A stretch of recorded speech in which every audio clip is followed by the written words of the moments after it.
Hello my dear friends, you're on the Military Summary channel. In this video we're going to discuss the most important events that took place during the previous 12 hours. We have a lot of very interesting updates, so let's start.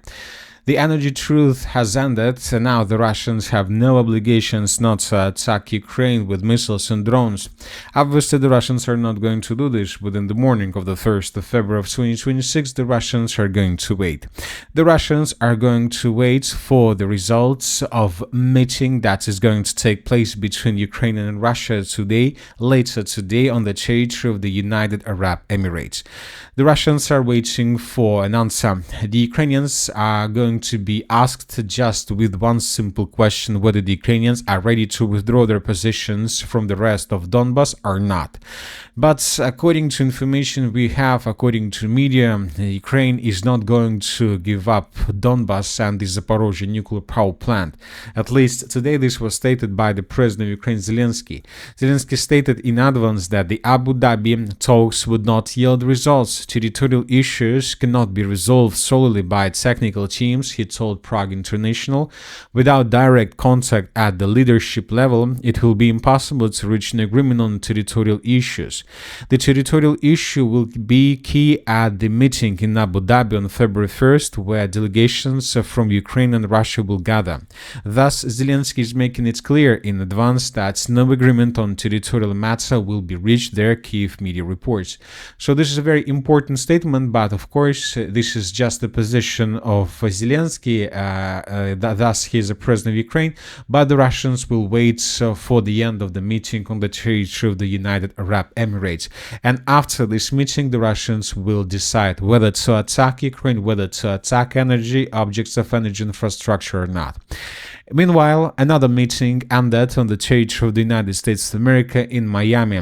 This time we are talking about the meeting between Kirill Dmitriev, special envoy of the Russian special envoy, and the representatives of the United States of America. Stephen Witkoff made a very interesting statement. He stated that today in Florida, Russian special envoy Kirill Dmitriev held productive and constructive meetings as a part of U.S. efforts to mediate a peaceful resolution to the Ukrainian conflict. The U.S. delegation including Special Envoy Steve Witkoff, Treasury Secretary Scott Bessent, Jared Kushner, and White House Senior Advisor Josh Greenbaum. We are encouraged by this meeting and by Russia's work to ensure peace in Ukraine, and we are grateful to Trump for his decisive leadership in the pursuit of a lasting peace. So this meeting ended. Most likely the parties were talking about business. Anyway, let's return back to Ukraine and let's wait and see what is going to be next. But as of the morning of the 1st of February of 2026, it seems that neither the Russians nor the Ukrainians are planning to send anybody to the United States, to the United Arab Emirates for this negotiation process. It seems that both the Russians are trying to keep details of these talks in secret. Meanwhile, we are receiving a very important update from Ukraine. It is reported that a Starlink speed restriction has been introduced to counter drones. The terminal disconnects at speeds of 75-90 kilometers per hour. This measure applies to all terminals, so both Russians and Ukrainian drones have been affected. White lists are now being temporarily developed. Only registered terminals will be able to operate over Ukraine, which would rule out the use of Starlink on Russian drones. If the system cannot be bypassed, the use of BM-35 and Molniya 2 drones with Starlink may come to a rapid end. So this is a very important piece of news. As of now, both the Russians and the Ukrainians are not able to use drones at high speed with the Starlink systems, but most likely in coming days, weeks or months, the Ukrainians will be able to find a solution how to use these systems, Starlink systems, just for Ukrainian drones, and how to bypass these limits with the 75-90 km per hour speed. And then these can start bringing huge problems to the Russian Federation.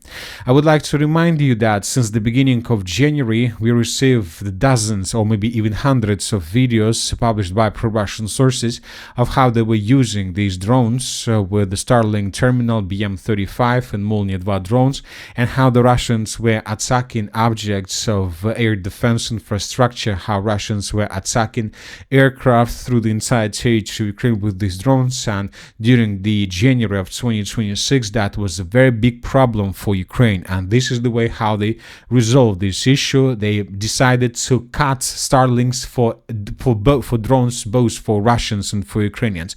It seems that the situation is desperate, so they were forced to do this.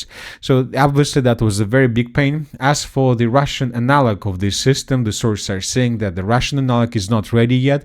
And of course, if Ukrainians and Starlink find the solution how to make Russian drones not to use Starlinks and to make Ukrainian drones to continue using them, then this can bring some problems to the Russians, and it's obviously. Now let's discuss the situation on the ground. During the previous 12 hours, we received lots of very important updates, and another day in a row, the Russians continue offensive operation in the northern directions, and during the previous 12 hours, the Russians improved their position significantly. The sources are saying that the Russians finished the battle for a very huge forest to the south of the settlement of Belaya Bereza. These are the changes on the ground between the dates. I would like to remind you that the territory between the village of Komarevka, Belaya Bereza, and Sidorovka was captured by Russians during the 2026, and now according to these changes we can see that the Russians are keeping advancing further in the eastern direction with the purpose first to establish complete control over the settlement of Sidorovka. All in all, the Russians are planning to establish a very powerful foothold on the Ukrainian side of the border. Most likely the next village of Chervona Zorya is the next task of the Russians, and then the village of Babylivka. The Russians will try to establish complete control over the territory, and then Russians will continue advancing further and deep inside of the Sumy region. As for the Sumy direction, during the previous 12 hours, several pro-Russian sources stated that Russians began advancing in the direction of the village of Kondratovka. Based on the report published by a pro-Russian source, we adjusted the map. This is a very interesting situation, but I would like to remind you that the village of Kondratovka used to be under control of the armed forces of the Russian Federation, but during the late summer Ukrainian counter-offensive operation, the Russians were forced to fall back from the city, and the Ukrainians restored control over the territory. Now the Russians are trying to recapture this village back again, and most likely when the Russians finish the battle for this territory, the Russians will continue offensive operation further in the southern direction towards the settlement of Khotin. So the sources are saying that the Russians are intensifying their offensive operation, and pro-Ukrainian sources confirm that the Russian army is conducting a large-scale offensive operation towards Sumy, increasing its troop concentration monthly since fall.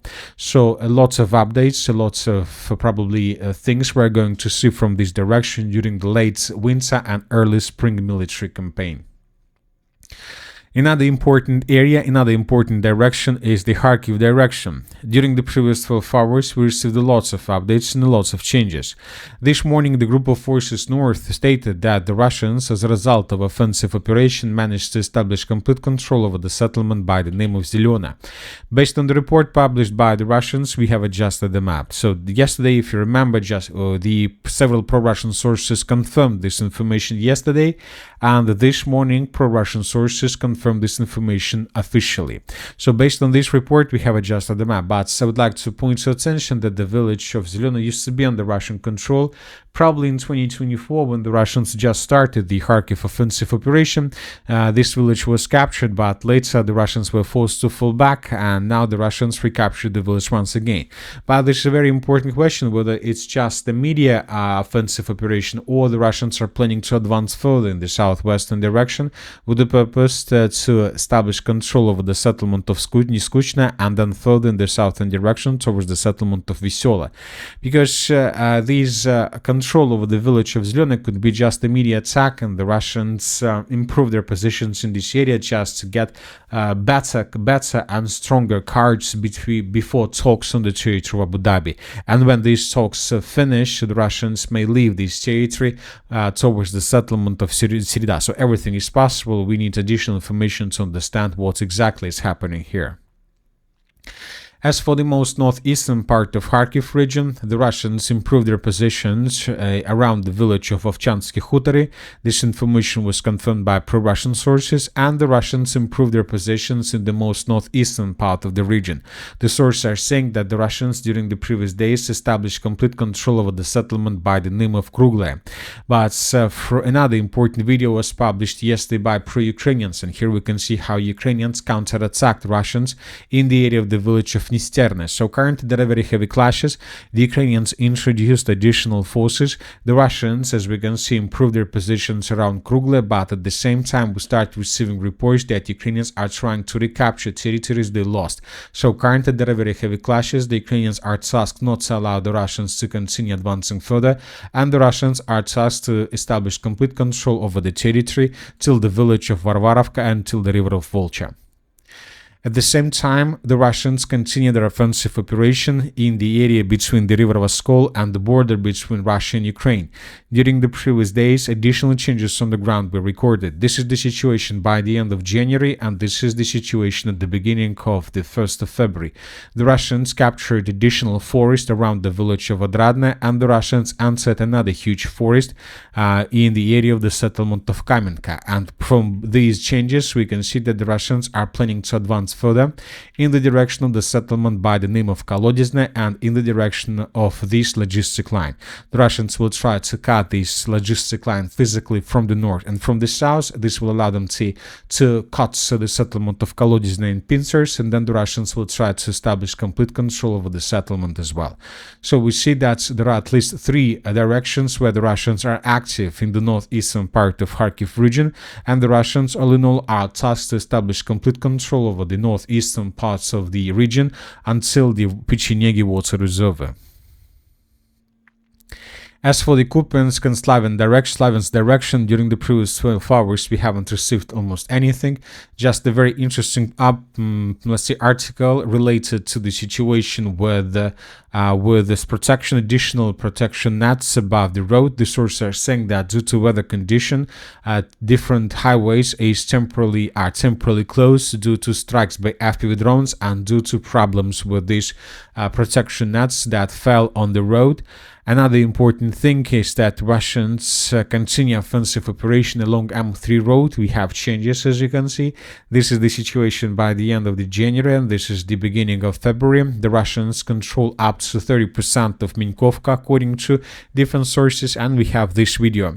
In this video, we can see how Ukrainians were attacking positions of the armed forces of the Russian Federation on the territory of the settlement, and based on this video, we came to the conclusion that Russians are established control over the southern part of the settlement. The rest of the village, as you can see, is in the gray zone, and according to different mappers, Ukraine doesn't control even a single, let's say, building on the territory of the settlement.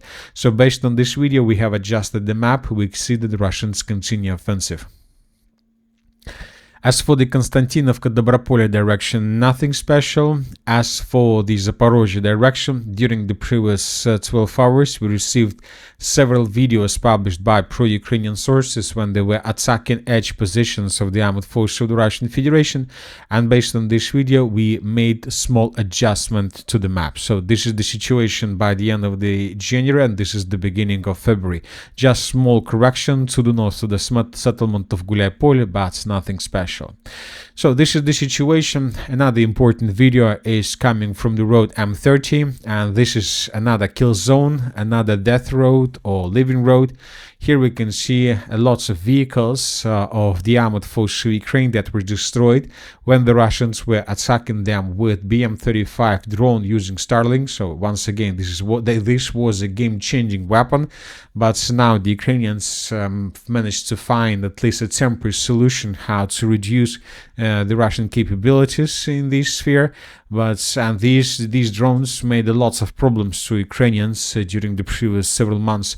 So this is the situation situation in this area. Now let's wait and see how the things are going to be developed, because from today, from the 1st of February, the Russians are no longer able to use these drones. They can use them, but they will have to use them with a speed less than 70 kilometers per hour, and which makes them a very good target for the air defense of Ukraine. So which means that Ukrainians will be able to destroy lots of these drones before they get the targets. So let's wait and see. This evening is going to be very interesting, and of course the situation during the night between the 1st and the 2nd of February will be very, very interesting as well.